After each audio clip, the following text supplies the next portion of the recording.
credentials in it. I'm just somebody that's passionate about doing what's right for your body and about information, and so I've taken it upon myself to look these kind of things up, prior to this anyway. So I feel pretty confident, even though I said I wasn't an expert, that I have pretty decent knowledge in the basic technological concepts and the effects of different genetic modifications and some of the distortions and lies that the corporations and even the government is involved in keeping the actual information about these foods from us. A lot of people ask, just like you said, what is social justice? What's a genetically modified organism? A lot of people I talk with like to say that we've been genetically modifying organisms for centuries through selective breeding and things like that. But that's not a really accurate argument, because technically, if you want to define genetically modified organism as American Heritage Medical Dictionary has, it says, an organism whose genetic characteristics have been altered by the insertion of a modified gene or a gene from another organism using the techniques of genetic engineering. And to my understanding, I don't think that conventional breeding would qualify as genetic engineering or gene manipulation in that kind of order.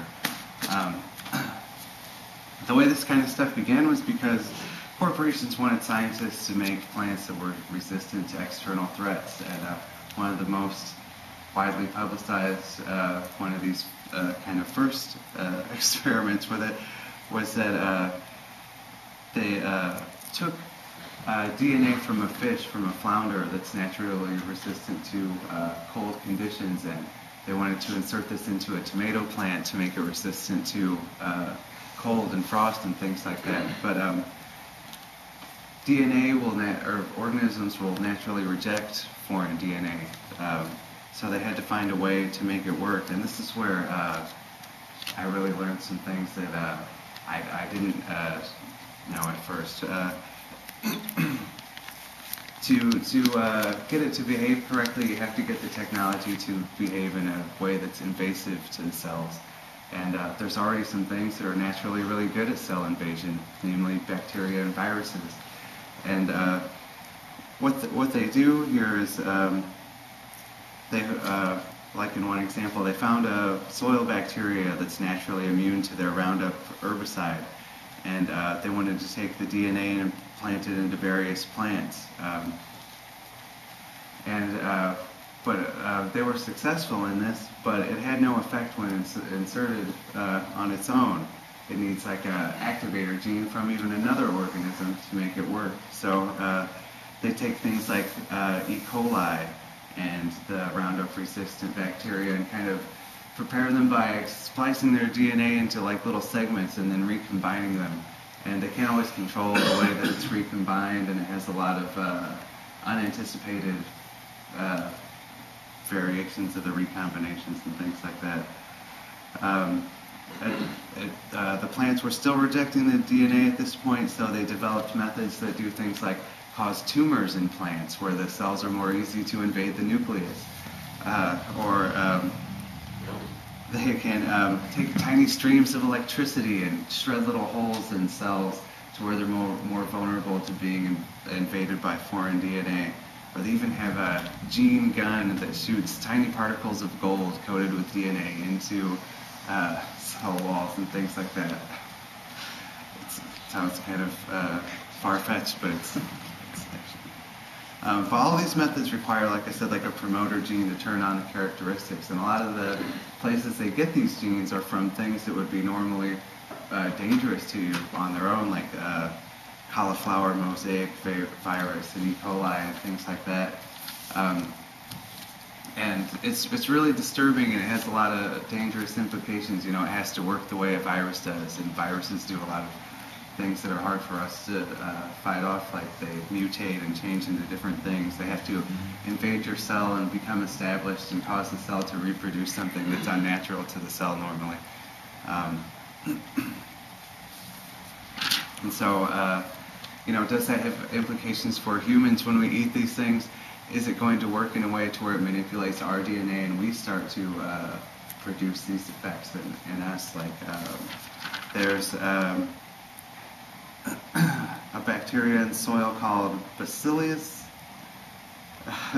thuringiensis, something like that. It's BT for short, and that's these BT crops in corn and soybeans are the most prevalent form of genetically modified organisms. It's in the majority of food in our country today. And these bacteria in soil are lethal to many species of insects. And what they've done now is they've created corn and other things that can create this poison inside itself as it grows. And not only is that dangerous for you because you can't remove the poison when you eat it, but is it possible that maybe it could cause your body to produce this poison on its own? Could it invade your cell walls and cause them to produce something else that it's not made to produce? Monsanto and the government and these big corporations, they don't even want you to know that it's in your food, let alone testing for it. On their website, they claim that there's no value in testing it, and it would be a waste of time to look into the effects to humans. But places where they have looked into the effects on them find effects like organ failure, sterility within like 3 generations of lab rats and things like that. So there's really serious possible effects to mammals, and places like Europe have outlawed this kind of technology completely. But in our country, it's probably been subsidized or something.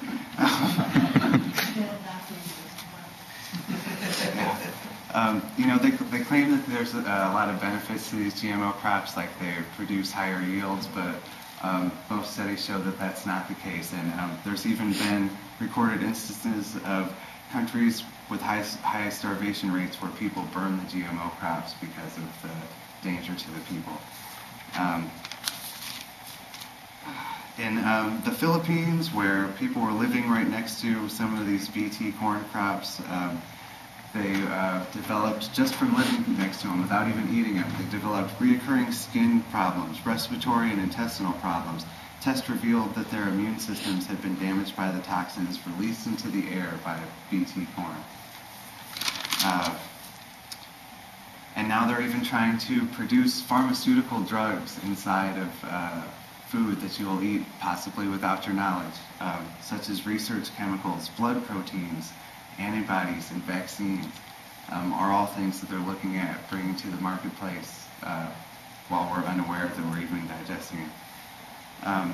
And different organizations have done studies and released things like Society of Diabetic Rights released studies that show that lots of people have had bad reactions and died from genetically engineered insulin and products like that they didn't know that they were taking. And any and all of these products possess a very real threat to contaminating the entire world food supply, because these things cross-pollinate, and the genetics can transfer to things that are totally organic. Like, say, in corn, the pollen is active something for like 4 to 6 hours, and it can travel like an immense distance through insects or wind in that time. And not only does that contaminate your crop genetically and pose the health implications like that, but also then it gives Monsanto or whatever manufacturer of the owner of the gene at that point rights to your product or to your thing that you've created, and you won't be allowed to save your seeds or do different things like that. And there's lots of cases where people's crops have become infected. I don't want to say infected, but something like that. Charge them with trespass. Yeah, basically, and they lose their whole business and farms and things over stuff like that. Some really important stuff I thought was I saw a video where these people were talking about the Cell Research Journal on September 20th, 2011 released a study that showed the mechanism by which microRNA from genetically engineered food may alter your organ function. They say that they showed that specific plant DNA targets mammalian cholesterol receptors and changes the way your cholesterol is metabolized, or something. I don't know if that's the right word, actually. They found that microDNA passes through food, and it can even survive your digestion into your blood and attaches to your organs, where it modifies the function and expression of your organs. So what this means basically is we're eating more than the vitamins and minerals and nutrients and the things we're eating. We're eating information. And if we're eating information that's corrupted, it's possible that it can corrupt our system and can cause it to work in the way that it's not designed to. So, they're finding, real hard scientific ways that show that you really are what you eat, and what you eat really makes who you are.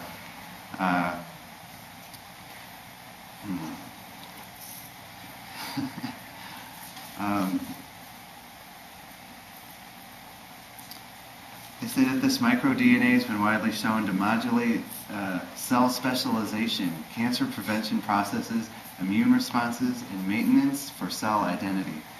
And what happens when a cell loses its identity? Then you have a mutation, and that's where things like cancer and other awful health problems can come from. By eating these things, we're in a sense becoming less human and becoming a modified organism ourselves. In a good mood?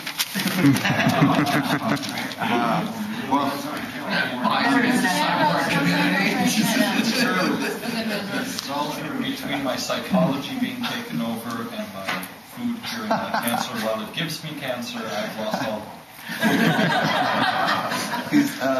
That's okay, I found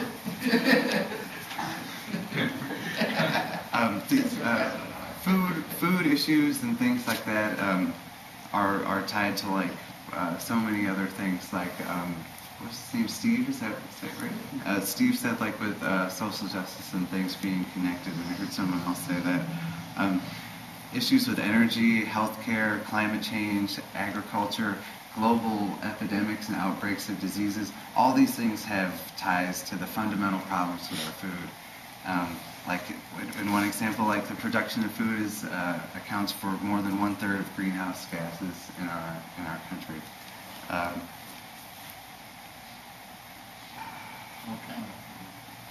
What kind of food? That could not necessarily be. Yeah, definitely animals and livestock, things like that. Yeah, that too. We're running into a lot of other problems with food. Like China is now buying massive plots of land in Africa for agriculture because they don't have enough land to feed their population there. This is totally an unsustainable practice, and it's bad news. Our own farmland, any kind of land here is precious also, and these kind of things like with the chemicals and GMOs pollute them in a sense where it will be extremely difficult to swing the pendulum back the other way. We've been eating these foods for more than a decade now, and they have all kinds of awful effects like we talked about already. The people that manufacture them and the people that sell them, they don't want you to know that these things are in there. They don't want you to, and the government's involved with it. There's real easy to, if you do some looking to see the revolving door between these big corporations and people in the higher levels of like the federal government and things like that.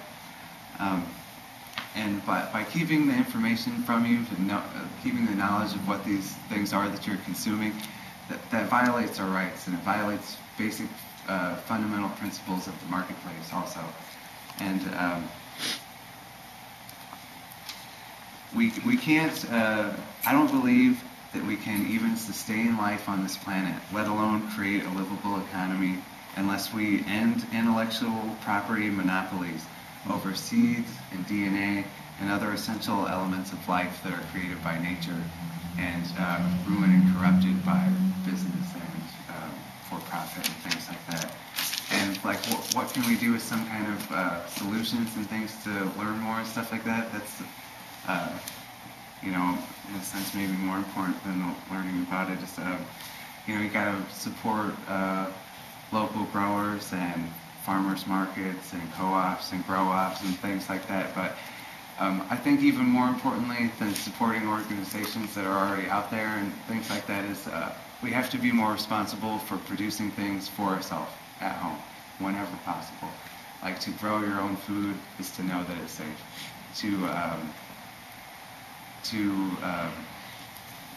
We need like a DIY revolution basically in all these areas and things like clean energy and all these things. We need to find ways to produce them for ourselves and fight for the right to make this production of them for ourselves legal. Like in a sense where you can't have chickens on your property if you live within a certain in the city limits and things like that.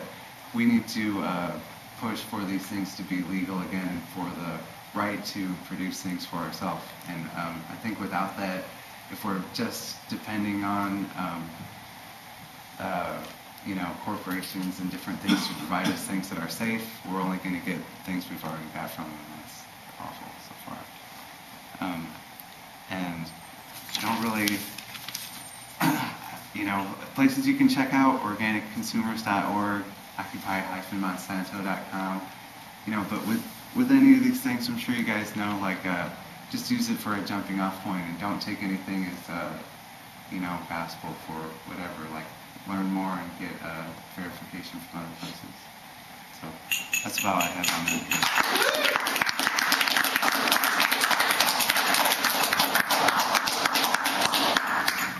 Just real quickly, now you I imagine you're aware of watching the Prop 37 out in Yeah, that's right.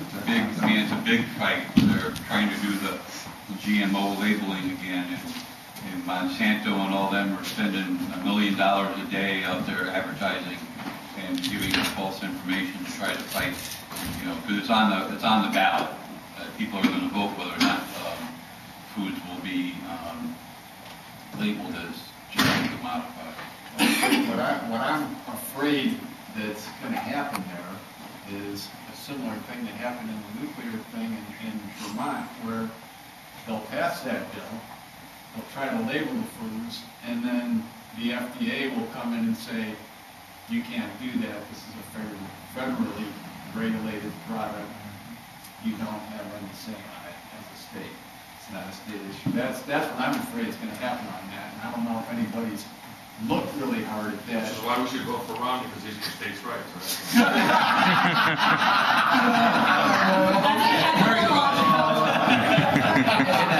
Human rights. In California, some years ago, they were successful in passing Prop 65, which was labeling for all chemicals known to cause cancer and other reproductive harm. And you can catch it on some things, even here in different states where, especially like on car things like motor oil or things like that, it'll say, this product is known to the state of California to cause cancer and other reproductive harms. Well, it's known everywhere. It's just mandated to be labeled there. So. Well, there's another example is that there's things that say regulated by the Pennsylvania Department of Agriculture, because Pennsylvania has specific things, and basically if you're going to market it everywhere, including Pennsylvania, you got to label it. Right. So it can work the other way, whereas Yeah. California obviously has led a lot of listening. And I'm hoping it does, but I think that's a first in Vermont, and that they pulled that sort of a thing. The state voted overwhelmingly to shut down a nuclear power plant there, and not, just to shut it down at a certain date, and the feds came in and says, no, you can't do that. It wasn't a people, it was a legislature, the state legislature voted that. So, it was a solid law, and it was the governor, everybody was behind it. And the federal government came in and said, no, and I think that's the first time that's happened. So if it set a precedent, that's my fear, is that somebody else is going to try to use it, and that'd be a place. And I hope I'm wrong, but that's my fear, is that people are going to pass that, and we'll see what happens. Now, I wouldn't be haven't surprised. confirmed it, but there is a bright news. I read it somewhere in the last couple of weeks that India's parliament voted to ban GMOs in India. And so that's a major deal, because that's second most populated country in the world.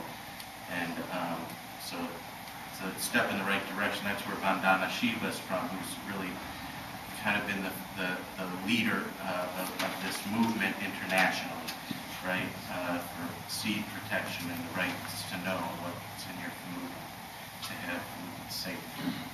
I think the underlying issue, not just with GMOs, but also GMOs, is that what you said is happening in India, where the parliament has voted that, is because in India there's a lot of resistance by farmers, and there's a heavy continuous involvement by the public citizenry to protest and struggle for against or for livable sustainability, whatever. But they're out there doing it. I mean, I think that's the problem we have here on lots of issues, be it GMOs, nuclear power, human rights, whatever, is that we have a kind of a citizenry and a public that is really realistically just either apathetic or doesn't know or doesn't care, and it just kind of just sits back and is engrossed in a lot of time-wasting events like watching television or things that they don't know about these issues. So I think regardless of what issue we are struggling with and we are involved in, we cannot change anything on our own. We have to do this in some sort of critical mass, and the only way you can do that is to work towards getting the public to realize that their lives are at stake in a lot of the stuff that's going on. So I think that's one thing we always need to have in the back of our mind as we work on whatever issues that we work on. And that's one thing that's common across all the issues. And